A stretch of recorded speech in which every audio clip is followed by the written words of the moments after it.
Hello friends, Welcome to yet another captivating video of Wisdom Zone. This is Shubro, and friends, today I'm gonna discuss a very important topic because in today's video I'm gonna show you how to use correct discourse markers to sound more fluent in English. I'm gonna give you so many examples how to use the correct discourse markers. So it is my earnest request to all of you, please watch this video carefully to learn all the important discourse markers I'm gonna discuss today. And if you haven't subscribed to this channel, please do not wait.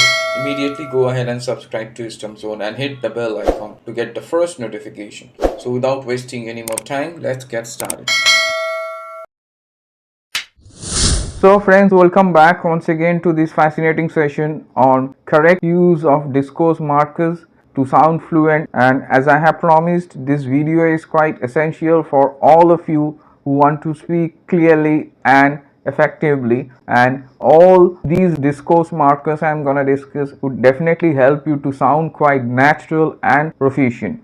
So before I go ahead, let me quickly inform all of you that I have provided some more videos on English conversation practice and spoken English in the description. So if you haven't checked those videos yet, please do not forget to check the links given in the description. So friends, let us dive into today's discussion. As I have promised, today I am going to discuss discourse markers. So you must be wondering what exactly is a discourse marker. So let me tell you, a discourse marker or filler is a word or a phrase that plays an important role in managing the flow and structure of discourse, that is the way you converse or conversation. It manages the flow and the structure of that, and they can be used effectively to make you sound quite interactive, and they can also be used smartly, allowing you some time to think what you want to say. So obviously if you use discourse markers or fillers smartly, then you'll get some more time to think what you want to say. So it's going to give you that extra time if you use them smartly. But obviously you must know the right way to use it and the right discourse markers or fillers you should use in the right situation, or else it may backfire or boomerang. So let me show you. As you see the example, so here you see this example. Let me think about that for a while. So here I'm using let me think. This is a kind of a discourse marker and making the sentence more appealing and interactive and engaging the audience like this way. And also it's giving me time, so like this way you can use a discourse marker smartly. So today I am going to discuss some extremely important discourse markers. Before that, I will also discuss another thing you should avoid. So as I have already mentioned, discourse markers can help you to get more time to think of what you want to say if you use some discourse markers or fillers smartly. However, it is important to understand that how to use the right discourse markers appropriately and naturally, and not to overuse them so that they don't affect your sentence structure and sound meaningless. So you have to ensure that you choose the right discourse markers and you have to use them naturally and appropriately. You have to make sure that you don't overuse them or keep on repeating one discourse marker again and again in every line, and avoid repetition and overuse of discourse markers. And especially in examinations, professional interviews, try to avoid repetition and overuse of discourse markers. So repetition of one discourse marker or 2-3 discourse markers again and again can backfire, so try to avoid that. This is a caution. I'm going to give you examples so that you can understand if you use irrelevant discourse markers, so how it's going to affect the overall sentence structure. As you see the example, I'm basically from so if you say like this, so first this sound is quite awkward, isn't that? This is a filler or discourse marker people use. This sound is not natural. Maybe you are not getting a word or getting a particular phrase, you are not confident, that's why you are making this sound This is a bad example of discourse marker. And after that, if you go to the later part of the sentence, you see I am basically. So here basically is also a discourse marker or filler, which is unnecessary here because you are not sure. This is giving the listener that indication that you are not sure what you want to say. And after that again so this is again another filler or discourse marker. Sound is very awkward. So all these filler sounds or discourse markers which are used should be avoided because they sound quite awkward and they are not at all natural, and they are going to affect the sentence structure and dilute the message and obviously give a very bad impression about you. Up next, I'll give you another example. As you see, the second sentence is on your screen. I mean it is difficult, that's why actually. So here you see that I mean is one discourse marker I'm starting with, and it is difficult. Then again the sentence is not completed. Here another discourse marker is used, which is again meaningless. It is totally out of context. Again another filler word actually. So here we see that there are three discourse markers or three fillers in one sentence. If you read the entire sentence, you will find that there is no meaning. And if someone speaks like this way, then that person would definitely give a wrong impression. The person who is listening will not be able to understand the person, that I mean it is difficult, that's why actually. So these are uncertain ways of communication. Obviously avoid use of these discourse markers in one sentence. You cannot use so many discourse markers or fillers. It's going to give that impression that you are not sure what you want to say. It's going to give that indication that you don't have a good stock of words. You're not getting the right word or getting the right phrase. You can use discourse markers smartly when you are short of content. To get some time, you can use some discourse markers just to think of that particular content, but it should not be used to cover up your problem of lack of vocabulary or diction or phrases. So I'm quite sure it's clear. So now I am going to give you some extremely useful discourse markers, and I'm going to give you some extremely useful sentences and show you how you can use all these discourse markers effectively to sound natural and quite proficient.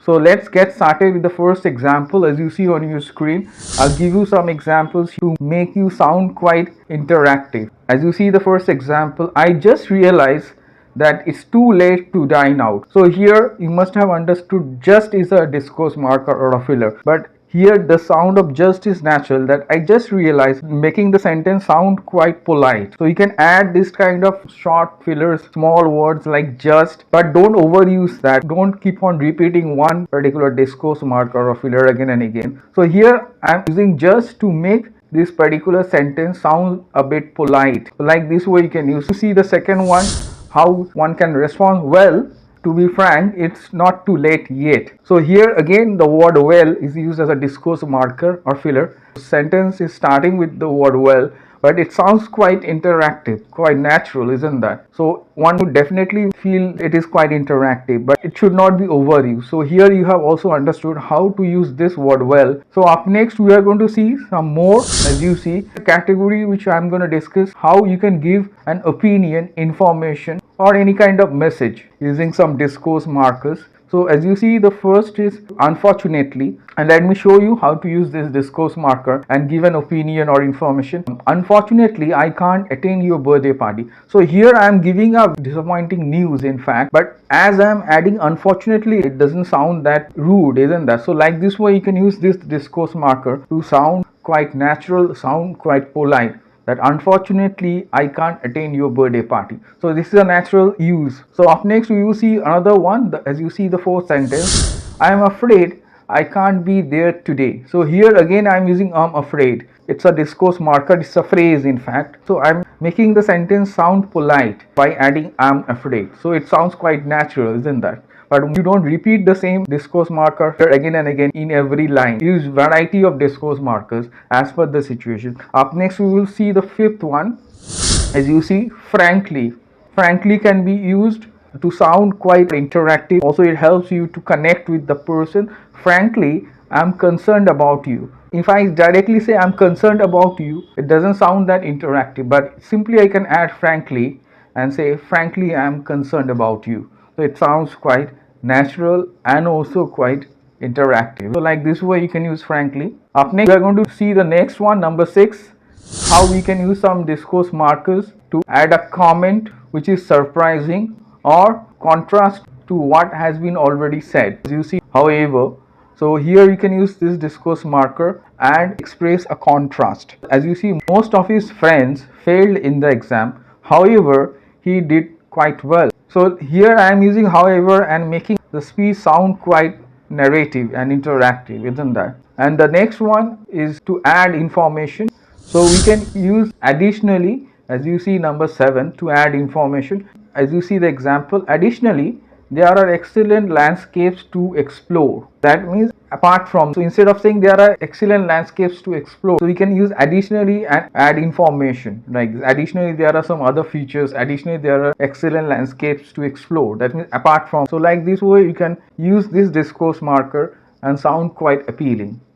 And as you see, number 8 is also used to add information, that is besides. So let me show you how to use it. He is quite helpful besides being so intelligent. Apart from being helpful, he is also so intelligent. So like this way you can use this discourse marker besides and add more information. So up next we are going to move on to the last category. I'm going to show you how you can use some discourse markers, and these discourse markers are used for ordering what we say. You just make a sequence or order. That means to order or sequence what we say, we use these discourse markers to sound quite narrative and natural. So see the first one. For a start, suppose someone is asking, someone has stolen everything, now what to do? For a start, we can contact the police and inform them about the burglary. So like this way you can begin and make a sequence. For a start means at the beginning we should do this and then follow it up with what you want to say. This sounds quite natural. Try to use this discourse marker. So the last one is firstly,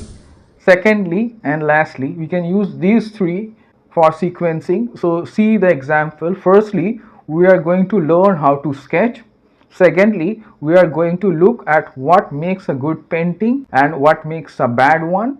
Lastly, we are going to do some painting. Like this way, firstly, secondly and lastly can be used to make an order, make a sequence of activities you want to talk about or describe. So you can use these three, firstly, secondly and lastly, and one by one mention the activities you want to do. These can be used to make your conversation sound quite appealing and interactive. So friends, I hope you understood discourse markers and fillers you should use smartly to sound quite dynamic and fluent, and use all these fillers or discourse markers. These are helpful for communication, and try to eradicate the filler sounds which I have already mentioned, or the sounds which we use like and excess use of okay, you know, like, actually, basically. Ensure that you don't repeat them. Any discourse marker, any filler should not be repeated line after line. You have to ensure that and make your speech narrative and interactive. So friends, I hope you have understood how to use the correct discourse markers to sound fluent, and I'm also gonna come up with some more videos on some other important discourse markers and how to use them in your communication and in any interview like IELTS speaking or any other interview you are going to attend. So please follow the videos I'm gonna share, and it is my earnest request to all of you, please go through the examples, try to use all these discourse markers naturally and appropriately as per the situation. And it is my earnest request to all of you once again, if you haven't subscribed to this channel, please do not wait, immediately go ahead and subscribe to Wisdom Zone and hit the bell icon to get the first notification. So stay tuned for further informative videos, and do not forget to like, share, comment and subscribe to Wisdom Zone.